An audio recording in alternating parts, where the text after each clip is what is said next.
नमस्कार। चंद्रहास निवंदना चैनल में आप सभी का स्वागत है। मैं आशा करता हूं आप सभी सुखी एवं निरोग होंगे। आज का विषय है श्री राम जी और शिव जी के मध्य युद्ध क्यों हुआ, यह भीषण युद्ध क्यों हुआ, बस इसी विषय में आज हम चर्चा करेंगे। इस वीडियो में अंत तक बने रहिए और इस वीडियो को लाइक शेयर सब्सक्राइब करके हमारे मनोबल को बढ़ाएं। यह कथा रामायण से लिया गया है। श्री राम का अश्वमेध यज्ञ चल रहा था। श्री राम के अनुज शत्रुघ्न ने नेतृत्व में असंख्य वीरों की सेना सारे देश को विजित करती जा रही थी। यज्ञ का अश्व प्रदेश प्रदेश जा रहा था। इस क्रम में कई राजाओं के द्वारा यज्ञ का घोड़ा पकड़ा गया, लेकिन अयोध्या की सेना के आगे उन्हें झुकना पड़ा, टिक न सका। शत्रुघ्न के अलावा सेना में हनुमान, सुग्रीव, भरतपुत्र पुष्कल सहित कई महारथी उपस्थित थे, जिन्हें जीतना देवताओं के लिए भी असंभव हो गया था। उनके लिए भी संभव नहीं था। कई जगह भ्रमण करने के बाद यज्ञ का घोड़ा देवपुर पहुंचा, जहां राजा वीरमणि का राज्य था। राजा वीरमणि अति कर्मनिष्ठ एवं श्री राम एवं महादेव के अनन्य भक्त थे। उनके दो पुत्र रुक्मांगद और शुभांगद वीरों में श्रेष्ठ थे। राजा वीरमणि के भाई वीर सिंह भी एक महारथी थे। राजा वीरमणि ने भगवान शंकर की तपस्या कर उन्हें प्रसन्न किया था और महादेव ने उन्हें उनकी और उनके पूरे राज्य की रक्षा का वरदान दिया था। महादेव के द्वारा रक्षित होने के कारण कोई भी उनके राज्य पर आक्रमण करने का साहस नहीं करता था। जब अश्व उनके राज्य में पहुंचा तो राजा वीरमणि के एक पुत्र रुक्मांगद ने उसे बंदी बना लिया और अयोध्या के सैनिकों से कहा कि यज्ञ का घोड़ा उनके पास है, इसलिए वे जाकर शत्रुघ्न से कहें कि विधिवत युद्ध कर वो अपना अश्व घोड़ा ले जाए। जब रुक्मांगद ने ये सूचना अपने पिता को दी तो वो बड़े चिंतित हुए और अपने पुत्र से कहा कि अनजाने में तुमने श्री राम के यज्ञ का घोड़ा पकड़ लिया है। श्री राम हमारे मित्र हैं और उनसे शत्रुता करने का कोई औचित्य नहीं है, इसलिए तुम यज्ञ का घोड़ा वापस लौटा आओ। इस पर रुक्मांगद ने कहा कि हे पिताश्री, मैंने तो उन्हें युद्ध की चुनौती दे दी है, अतः अब उन्हें बिना युद्ध के अश्व लौटाना हमारा और उनका दोनों का अपमान होगा। अब तो जो हो गया है उसे बदला नहीं जा सकता, इसलिए आप मुझे युद्ध की आज्ञा दे। पुत्र की बात सुनकर वीरमणि ने उसे सेना सुसज्जित करने की आज्ञा दे दी। राजा वीरमणि अपने भाई वीर सिंह और अपने दोनों पुत्रों रुक्मांगद और शुभांगद के साथ विशाल सेना लेकर युद्ध क्षेत्र में आ गए। इधर जब शत्रुघ्न को सूचना मिली कि उनके यज्ञ का घोड़ा बंदी बना लिया गया है तो वो बहुत क्रोधित हुए एवं अपनी पूरी सेना के साथ युद्ध के लिए युद्ध क्षेत्र में आ गए। उन्होंने पूछा कि उनकी सेना से कौन अश्व को छुड़ाएगा, तो भरतपुत्र पुष्कल ने कहा कि तातश्री, आप चिंता न करें, आपके आशीर्वाद और श्री राम के प्रताप से मैं आज ही इन सभी योद्धाओं को मारकर अश्व को मुक्त करा लूंगा। वे दोनों इस प्रकार बात कर रहे थे कि पवनसुत हनुमान ने कहा कि राजा वीरमणि के राज्य पर आक्रमण करना स्वयं परमपिता ब्रह्मा के लिए भी कठिन है, क्योंकि यह नगरी महाकाल द्वारा रक्षित है। अतः उचित यही होगा कि पहले हमें बातचीत द्वारा राजा वीरमणि को समझाना चाहिए और अगर हम ना समझा पाएं तो हमें श्री राम को सूचित करना चाहिए। राजा वीरमणि श्री राम का बहुत आदर करते थे, इसलिए वे उनकी बात नहीं टाल पाएंगे। हनुमान की बात सुनकर श्री शत्रुघ्न बोले, हमारे रहते अगर श्री राम को युद्ध भूमि में आना पड़े, यह हमारे लिए अत्यंत लज्जा की बात है। अब तो जो भी होगा युद्ध स्थल में होगा, युद्ध भूमि में होगा। यह कहकर वे सेना सहित युद्ध भूमि में पहुंच गए। भयानक युद्ध छिड़ गया। भरतपुत्र पुष्कल सीधा जाकर राजा वीरमणि से भिड़ गया। दोनों अतुलनीय वीर थे। वे दोनों तरह तरह के शस्त्रों का प्रयोग करते हुए युद्ध करने लगे। हनुमान राजा वीरमणि के भाई महापराक्रमी वीर सिंह से युद्ध करने लगे। रुक्मांगद और शुभांगद ने शत्रुघ्न पर धावा बोल दिया। पुष्कल और वीरमणि में बड़ा घमासान युद्ध हुआ।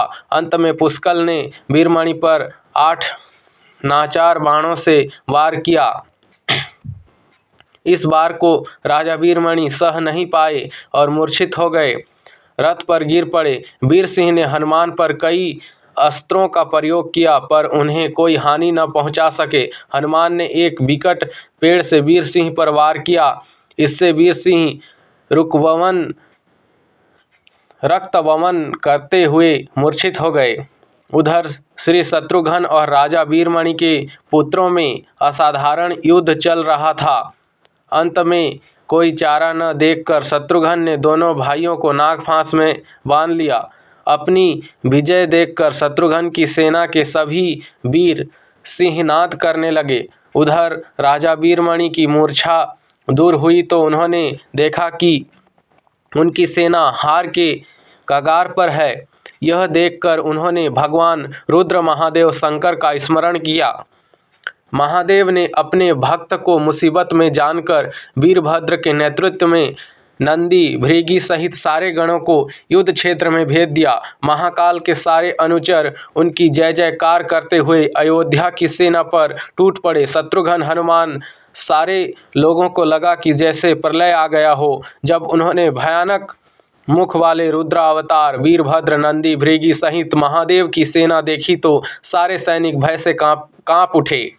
शत्रुघ्न ने हनुमान से कहा कि जिस वीरभद्र ने बात ही बात में दक्ष प्रजापति का मस्तक काट डाला था और तेज और समता में स्वयं महाकाल के समान है, उसे युद्ध में कैसे हराया जा सकता है। यह सुनकर पुष्कल ने कहा कि हे तातश्री, आप दुखी मत हो।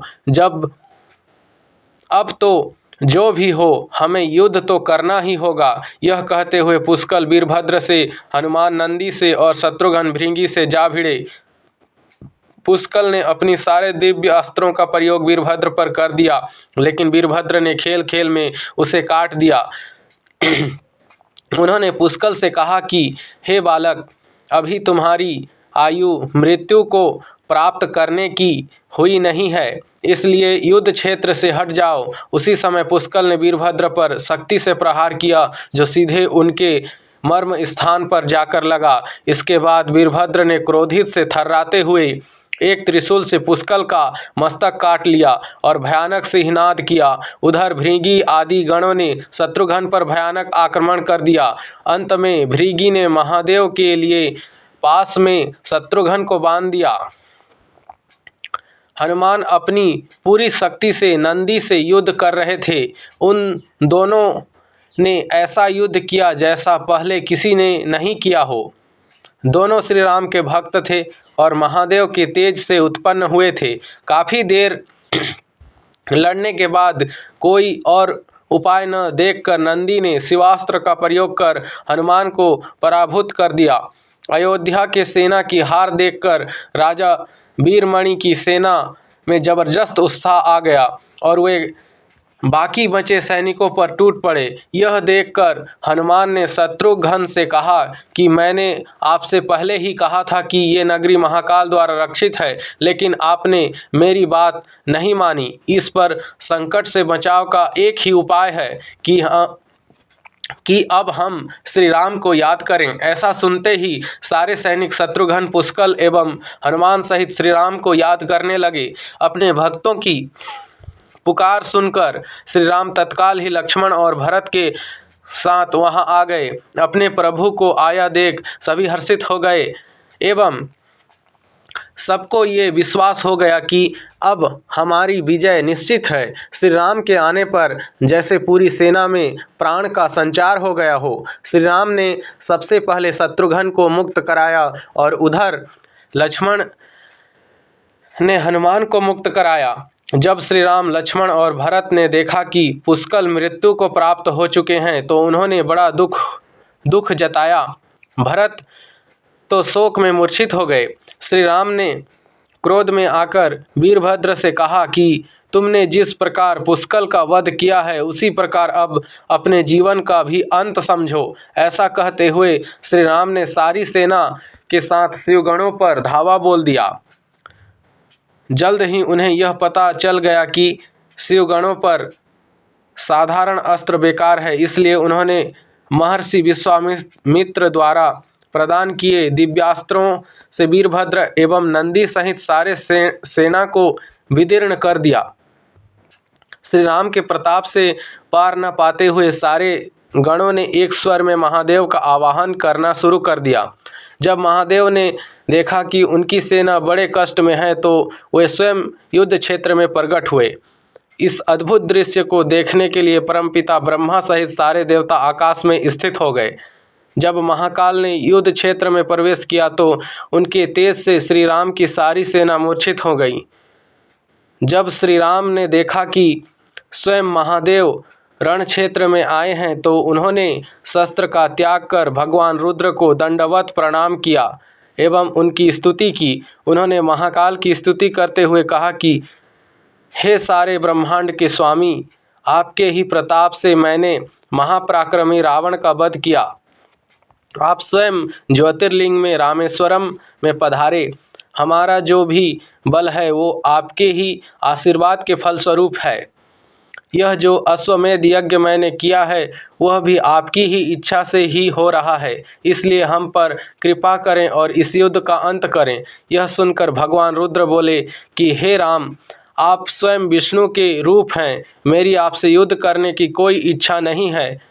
फिर भी चूंकि मैंने अपने भक्त वीरमणि को उनकी रक्षा का वरदान दिया है, इसलिए मैं इस युद्ध से पीछे नहीं हट सकता। संकोच छोड़कर आप युद्ध करें। श्री राम ने इसे महाकाल की आज्ञा मानकर युद्ध करना शुरू किया। दोनों में महान युद्ध छिड़ गया, जिसे देखने के लिए देवता लोग आकाश में स्थित हो गए। श्री राम ने अपने सारे दिव्यास्त्रों का प्रयोग महाकाल पर कर दिया पर उन्हें संतुष्ट नहीं कर पाया। अंत में उन्होंने पाशुपात अस्त्र का संधान किया। भगवान शिव से बोले कि हे प्रभु, आपने मुझे ये वरदान दिया था कि यह किसी पर विफल नहीं जा सकता। अंत में उन्होंने उन्हीं पर यह प्रयोग किया और शिव को संतुष्ट कर सके। शिव जी के हृदय में यह अस्त्र जाके समा गया और अंत में भगवान शिव उन्हें संतुष्ट होकर वरदान दिया श्री राम को कि बोले हे राम, आपने मुझे संतुष्ट किया, आप वर मांगो। तब उन्होंने वर मांगा कि यह युद्ध अंत हो जाए और पुष्कल जिंदा हो जाए और जितने सैनिक जो मरे हैं वह जिंदा हो जाएं, और यह वरदान पाके यह युद्ध यहीं पे समाप्त हुआ और राजा वीरमणि अपने दोनों पुत्रों को राज्य सौंपकर श्री राम के साथ चलते बने। आज के लिए बस यहीं तक। यह था पूरा कहानी, यह था पूरा कथा। आज के लिए यहीं तक। हमारे इस वीडियो को लाइक, शेयर, सब्सक्राइब करें और हमारे वीडियो को अंत तक बने रहने के लिए धन्यवाद।